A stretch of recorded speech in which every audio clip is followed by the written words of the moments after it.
Welcome to the Simpleton Podcast, the humble podcast that you listen because you feel sorry for the hosts.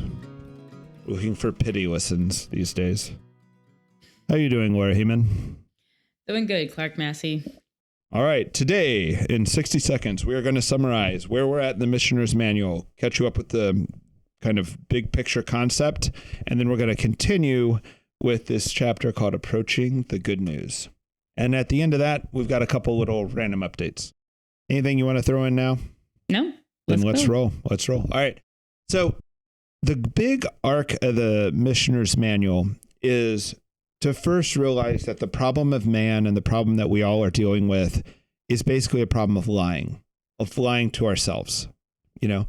And it's not so much a problem of truth, like a philosophical debate about like, what's the nature of truth? How do you know there's truth? It's much more like, no, there's truth, but you don't want it, you know? Yeah.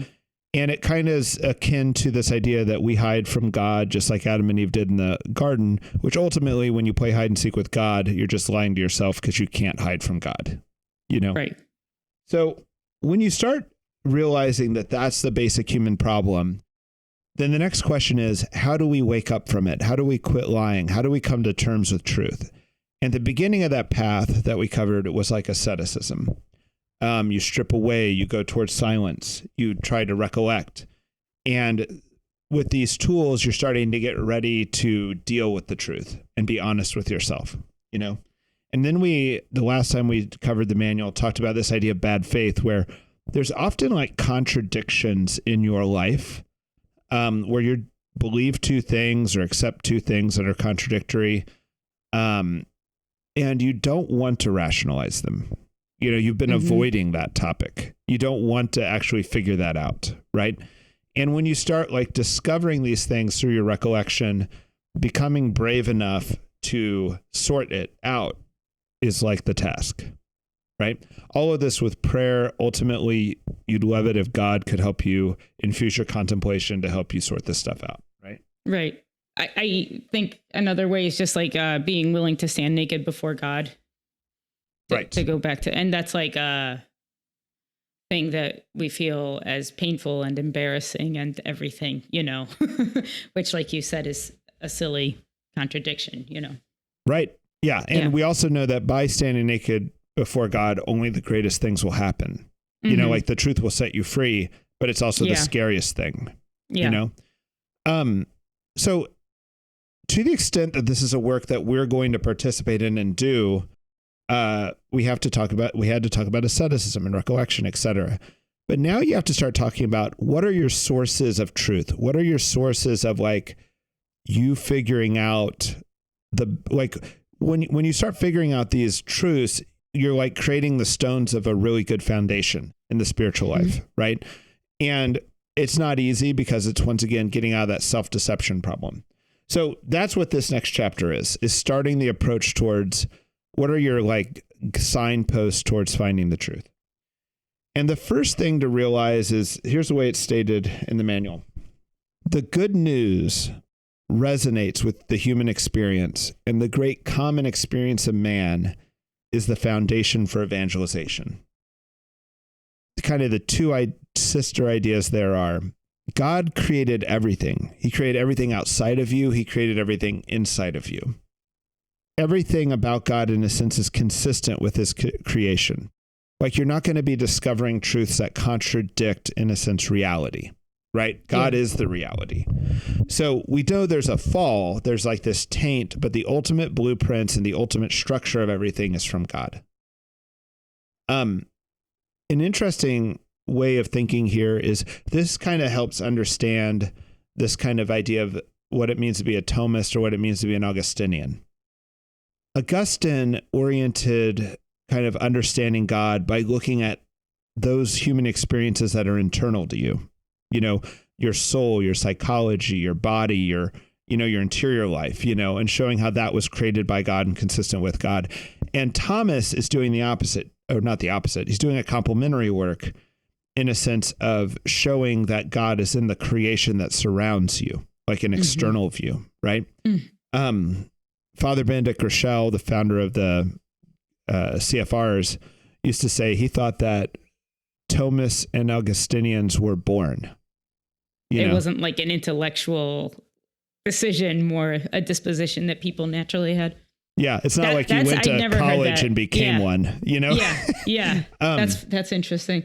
I think like maybe another, like it's like Catholics spend time talking about like the relationship between faith and reason, and sometimes it feels like you need to make sure those two things are congruent. Like the Catholic faith is not going to ask you to believe something that's congruent to reason. And it's like, that's that is opposed to reason. And I think this is related, but it's like, we're also not going to ask you to believe something that is inconsistent with like human experience, Right. And you have to, with like maybe a scientific principle that might initially seem to go against your understanding of God, you might have to wrestle with it. And similarly, you have to wrestle with like your human experience of the world and the reality of the world. Right. And as you discover truths or discover the good news of Jesus Christ, which is many layered, it's not just like he died for your sins. It's a many layered good truth, good news. It should be unlocking and making sense of your experiences. It should be like, oh, wow, now I understand why that happened, And in other parts of our manual, and I think, it's like as you come to understand and accept and try to live by these like truths you're discovering, you become more yourself. And when we say that the good news should resonate with human experience, you're going to become also like more like you should be resonating with other people. And, it's not like setting yourself apart necessarily and becoming like not being able to be understood by other people, like it should make you you should make more sense to other people as you accept and incorporate, the good news in your life. You just put that in a different way, but like that is exactly the advantage of the evangelist, right? You're not actually evangelizing something foreign. You're evangelizing something that unlocks someone's life and makes sense of it. The example I use to like try to explain this, and we've all met Christians who don't do this, by the way, or maybe even ourselves, we don't do it perfectly and we have this problem. When I was a kid, the 8-bit Nintendo came out. I remember when the Atari was the thing, and then I remember when the 8-bit Nintendo blew the doors off the Atari, right? And I was not one of the first kids to get one, and you'd hear a lot about Super Mario Brothers. That was the big game that launched the 8-bit Nintendo, And when I went over to a friend's house who had this Nintendo, I was like taken aback because I'm like watching him play Super Mario Brothers, and I don't know what's going on. He asked me if I want to play, and I go, well, yeah, but can I see the rule book? And he's looking at me very strangely, like, what do you mean the rule book? And I'm like, well, like, what are the rules of this game? Like, how do I play? Can you show me something, right? The thing about Super Mario Brothers was it had no rule book, and it was like as if the first game that had no rule book. The way you find out the rules of Super Mario Brothers is you like run into walls and feel them out and discover it in this like kind of like trial and error type way. And you learn the rules by like living in the reality of Super Mario Brothers. Like you take too long to complete a level. Right. Oh, there's a clock that matters. Yeah. Oh, I just learned that, by losing the game or dying. And it's also interesting because Super Mario Brothers never tells you what the point is. Right. And there's people who have decided that speed runs are kind of the most interesting thing to them, or finding every single, coin, Easter egg, flower. Yeah. Yes. Every little hidden thing in the universe is the interesting thing. Or completing everything without dying is without losing a single life is the most interesting. So it's this interesting game that allows you to define the objective, allows you to discover the rules. And in that way, it's very much like life, like you find out what's permitted. Like people can tell you what the rules are, but really you find out what works and doesn't work by doing it, And at the same time, Super Mario Brothers was coming out. We little kids, I would have been like early elementary school. We all thought the best job to be when you were grown up was a Nintendo game counselor. Counselor? Yes. I don't even know what. Okay. Oh, I'm glad. You've yes. All right. So there was this magazine called Nintendo Power Magazine. Mm-hmm. And man, you had to be, I mean, your kid, you were kind of spoiled as a kid if you got this magazine. Like this was I remember like a kid bringing that to school. Like, right. Yeah. Yeah. I mean, every Nintendo Power was probably read by 20 kids because it was passed around. Yeah. Very valuable thing to have. Right. But it was like, not only did you have the Nintendo, you had the magazine that explained it, you know? Yeah.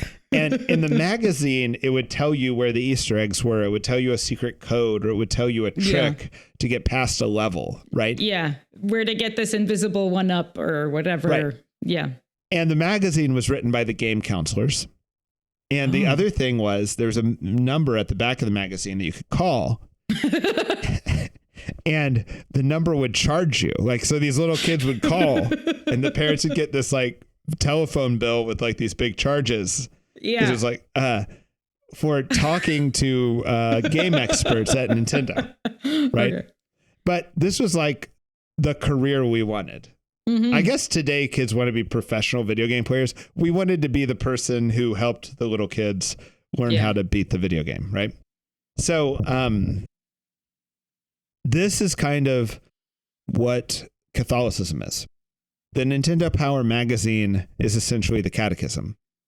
Yeah. It's like, it is like the leg up of the missionary is we have some things that aren't even from man. They're from God himself, from the creator of the game, or from the creator of this life that you're living and yourself, the creator of the very interior being of you. We have revelations that help this thing make sense. Yeah. Right. I want to, recently I was listening to one of my favorite athletes, big wave surfer, Laird Hamilton. And he was being asked by the podcast host. Well, it was interesting because the podcast host is like a health and nutrition guy, and he's like a doctor, like a medical doctor. And it was like kind of a podcast between two unequals because like Laird has obviously sort of understood some things about life that this other guy has not yet, you know? And he was like, well, how do you get over the fear, you know? And at first he's like, Laird is like, well, you need the fear. But then second, it's like, we have a really atrocious relationship with death. And it's like, we need to make that relationship okay. And the podcast host is like, oh, well, how do you do that? And he's like, well, you get right with your creator, you know? Yeah. And it's like, you need to be able to think you can kind of reasonably face your creator at the end of your life and say, and it was kind of like the host was like, oh, and he said, listen, if you're not sure if you believe or not, whose life wouldn't be better if they followed all the 10 commandments? And I loved that. It's wow. Like, yeah.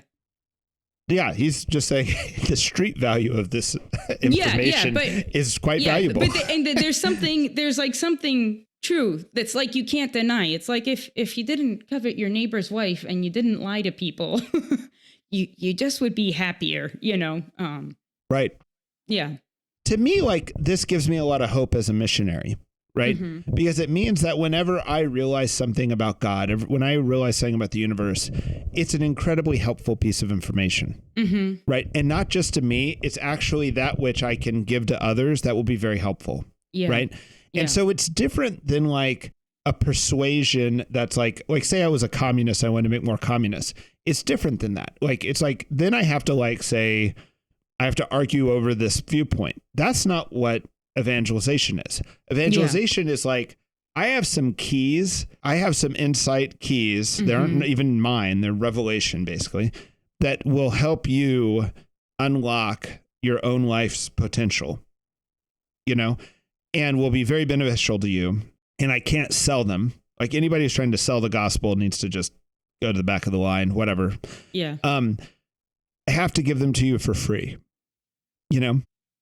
And part of, you know, what evangelization also is helping draw people out of their own lies. You know, like, I deal with a lot of addicts, and like, an addict will have an idea that, you know, it's their spouse that makes them do this, or they do this because of their parents or whatever. Right. And they have to kind of come to terms. Or I'm an okay kind of addict because this drug is better or safer than this other. There's all these like different, some of them are almost comical. Yes. And in a way, it's like, truth's not relative. I mean, like, if they just look at the facts, they'll realize that this is not true, what they're saying, So helping them kind of like walk towards that. And they have to want truth for this to work. Like someone has to love truth and want truth, or evangelization is fairly wasted, Yeah. I tend to think of it as not wanting it or loving it. I tend to think of it as being ripe, like when you are like in a moment in your life where you're like ready for it, that's the right moment, It's interesting because it's like sometimes atheists, you might meet like an atheist or an agnostic that is in fact very ripe because they are like desperately trying to get after the truth. And so far, like atheism is the thing they've arrived at that makes the most sense. Right. And then occasionally I feel like you meet someone who's so committed to their self-deception, not ripe. Well, what I mean by ripe also is, with the atheist, they have that search desire, and that search desire could be a love for truth and could be very helpful in evangelizing, It could be something else too, though. It could be, right? But what I mean by ripe is like the things in their life and the emotions and the setting of their life has gotten to the point where they need a solution, or they're ready to move on, know? And it's not even just that love of the truth, but they're just at this point, this life change moment, Yeah. And for adults, for like once you're past, say 26, it's like harder to come to those, to really transitional moments like that than when you're young. When you're young, you can transition every 3 months into, new ideas. You go to study abroad and you come back like a new person, and like, but at some point you kind of settle those things down, and then it gets harder. It takes more work, So the second great thesis in this chapter is, this is kind of redundant, I guess. If someone denies parts of the faith, they're denying part of themselves and their own experiences. Now, this is recognized, this idea of denying part of yourself and denying the truth on purpose, this lying issue, everyone recognizes this. And when I say everyone, I mean, Kierkegaard wrote, every man is more or less afraid of the truth. The postmoderns believe this. That's why they think that every group, be it a racial group or a socio-status group or a sex, is so blinded by their own self-interest that they can't arrive at the truth. Yeah. Like Plato's cave is another iteration. Yeah. Self-deception is just ripe everywhere, And Paul has an interesting two takes on this, right? St. Paul at one point is correcting someone, I think it's in Corinthians, and it's of somebody who slept with his father's wife or something, and he's correcting them, and he says, even the pagans know not to do this. Right? Like, and that the interesting part of that statement to me is that even the pagans know that much truth. Right? And in another point in Romans, he says once again about pagans, he says, the knowledge of God is clear to their minds. God himself has made it clear to them. From the foundations of the world, men have caught sight of his invisible nature, his eternal power, and his divineness, as they are known through his creatures. And there is no excuse for them. Although they had the knowledge of God, they did not honor him or give thanks to him. They became fantastic in their notions, and their senseless hearts grew benighted. This is kind of saying that this is kind of why the papal encyclicals are now addressed to all men and women of goodwill, right? It's in a sense like if someone is really trying to know truth and they haven't discovered Catholicism, well, one, great to evangelize those people, but it also, there is a lot that can be done even before you get to the revelation of God. And I think that it's because, in a sense, God has written it on their hearts. That's a saying of St. Paul. And I think the problem with our hearts is that our hearts are growing like confused, or they're kind of getting blurred, right? And I think the situation of the evangelist and the situation of the good news is like when you're looking at like a sign far away, like a street sign, and you can't quite read the name of the street. But if I told you the name of the street, it would snap to be clear.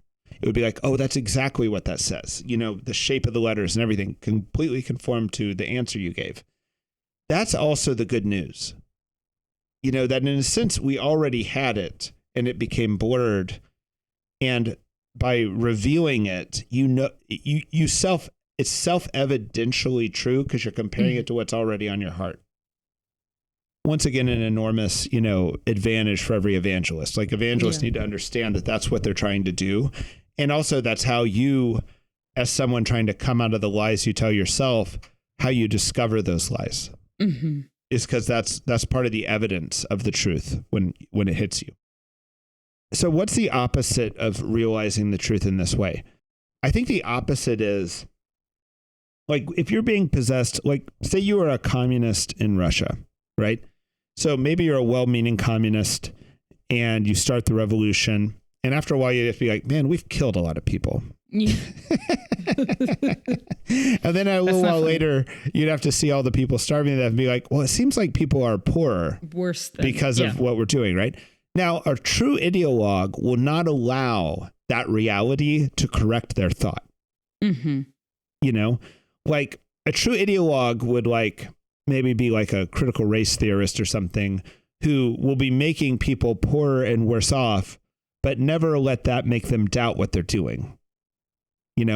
And Catholics can be this way too. Like a religious person can create that religion into an ideology, which is incredibly an abuse of God, right? Like God has got to be fundamentally a relationship and a love and all these things, right? But what you can do is you can come up with some unworthy idea of what Catholicism is and go to war with it and ignore the casualties. And you see this, a parent could do this to their family, or a pastor could do this to their parish, or you could just be doing this to yourself, So part of this is just like, hey, if you're looking for the good news and the truth, it's actually embedded in reality. So wake up and, start following that. But I think just with along with the idea of an ideologue, it's like we all have kind of these images that we build up about ourselves, these ideas, and it's like, if you think of high schoolers, it's like, oh, I'm the punk rock kid, or I'm the surfer boy, or I'm the football player, and it comes with all these ideas that aren't really who you are essentially, but it's like we have hundreds of these things that we tell ourselves oh, this is who I am, that are not actually your core. And I love this idea in the manual that's the holder of a false self-image or worldview lives in anxiety that their bubble will be burst. And so they're kind of fighting tooth and nail to defend this false image or ideology or whatever. And it's when we are letting God kind of burst these little ideas, it leads to freedom, and letting go of that anxiety, because then you know who you really are and what your self-worth really is, and it's not based on these perceptions that you're trying to project or think people have or whatever. I think that's perfect, and that's kind of the corollary to the ideologue problem, right? Mm-hmm. Some people have problems with being an ideologue, some people have problems with false identities, right? Mm-hmm. And I think the young person problem is really obvious because most people who are high school athletes are just not athletes come college and aren't athletes at all come 25. Right. Yeah. Right? And you could be an exceptional athlete and blow out your knee, that's right. But I think the more painful ideas for us, middle-aged folks, is maybe you thought that you had a great artistic sense, or you had a great novel within you, or you had a philosophical mind, or you were fashionable even, or trendy, right? And all of this is going to be destroyed. Yeah. And it could be destroyed ideally for something better. Mm-hmm. It could be that you're not writing the great novel because you raised 8 kids and 8 kids are better. Yeah. These 8 people are better than your novel, and you gave up the novel for it. And maybe you didn't even choose to. And maybe you're kind of upset or sad about it, but you got to somehow figure that out. You weren't writing the novel because you were doing something better. Yeah. And that was a false identity in a way, right? Yeah. Or you weren't the great artist, or even when you're, maybe you went to grad school or something and you feel very smart about something, you're just not going to feel that smart when you're got 8 kids or getting older, or you're literally just going to not be that smart because you're going to get Alzheimer's or dementia or something like that, right? So all of these ideas of who we are have got to give way to the greatness of who you are. Yeah, which is like naked baby in front of God. Yeah. Yeah. And God's kind of a baby too. God's the ultimate simplicity. He's not some like sophisticate or something like that. He's like, I am the simplicity of all goodness and love, and I can gaga goo goo with you. Yeah. Yeah. Yeah. Okay. All right. So the idea in the manual so far is that you are laboring, you are trying to find the truth. We've now kind of pointed out that the truth is reality itself, and we'll talk about other sources of truth like scripture, but the very reality you swim in, both interiorly and exteriorly, is God's truth and God's creation, and God has shot through all of it, right? Yeah, and I think sometimes you're trying to find it, and sometimes it's bumping up uncomfortably against you. Right. Yeah. And you're not going to be finding this just through a life of asceticism. What you're going to find this through is Jesus is the way. That's what that means. Like, he is the way in which this will unfold. Like, by following Christ, these truths, this good news, this reality will make greater sense to you. And following Christ is a strange thing, because Christ will tell you to do things that make no sense to you. And I don't mean like locutions. I mean, like in scripture, he'll just tell you, like, don't let your right hand know what your left hand is doing, or give your money to the poor and come follow me. And this is very much like the second great metaphor of this podcast, the old movie, The Karate Kid. All right. And the idea of the Karate Kid is that this kid wants to be a karate master, and he goes to the great sensei on his street and says, hey, please train me as a karate master. And the guy agrees, but then tells him to go like wax his car and then like sand his deck, right? And the kid thinks that what's happening is he's paying his dues to the karate master because he doesn't have any cash for the lessons, right? And that by waxing his car, he'll then earn a karate lesson, right? But what is the reveal at the end is that it was the waxing of the car and the sanding and all these things that were the training. Yeah. And so following Christ is like this too. He's going to give you a lot of things that seem mundane, but in fact are the essence. And I think that's the end of the manual for today. What do you got to cap that off, Laura? I don't know. I was just going to comment on like Mr. Miyagi is like trying to, also part of the point of the Karate Kid is like there's a kid that could have like sort of the same level of skill, but he doesn't have that internal deeper wisdom, and it's like Mr. Miyagi is trying to give him the internal deeper wisdom to make him a good fighter, Right. And Chesterton is constantly wrestling with this. Like, once I kind of got this idea from Chesterton, it made a lot of his work feel redundant. He's kind of wrestling with this idea that we want the adventure, but the adventure is right before you. Yeah. The adventure could be loving your husband or loving your wife or waking up for your child in the middle of the night. Like, that is the adventure, right? And Chesterton does this. Like, he'll have a book where a man goes all the way around the world to find adventure and ends up at home.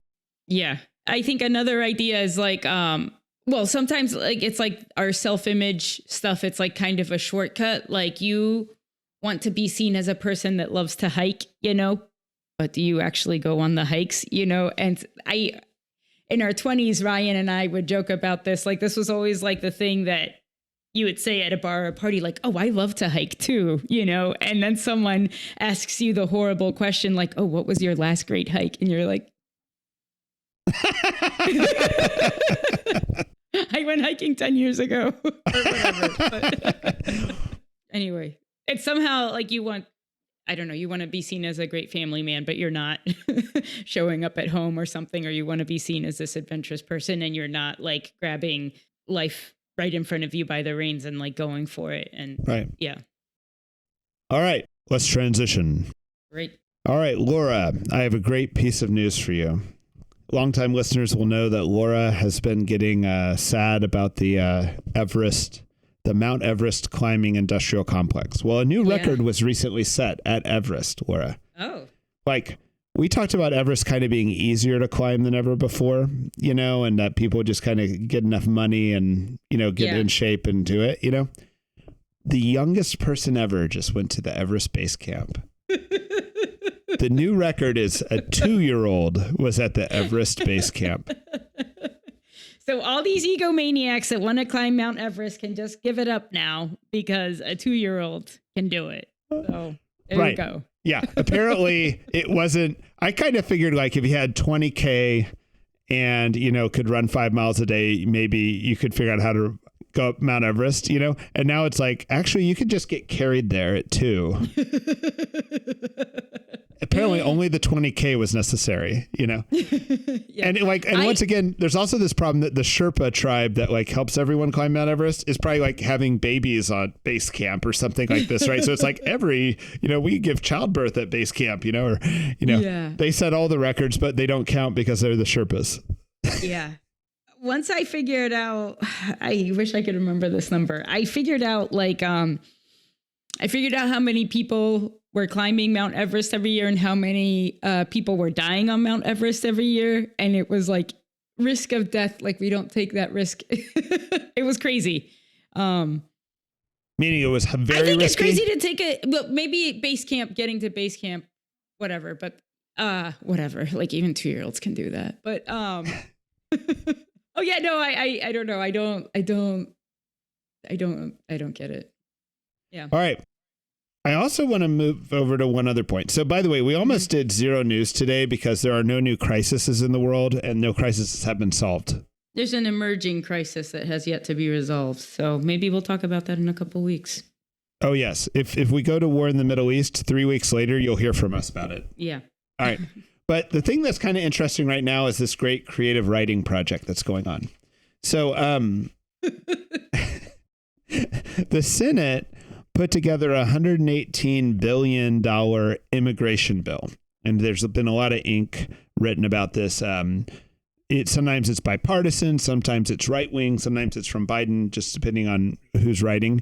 So here is the breakdown of the $118 billion Senate immigration bill.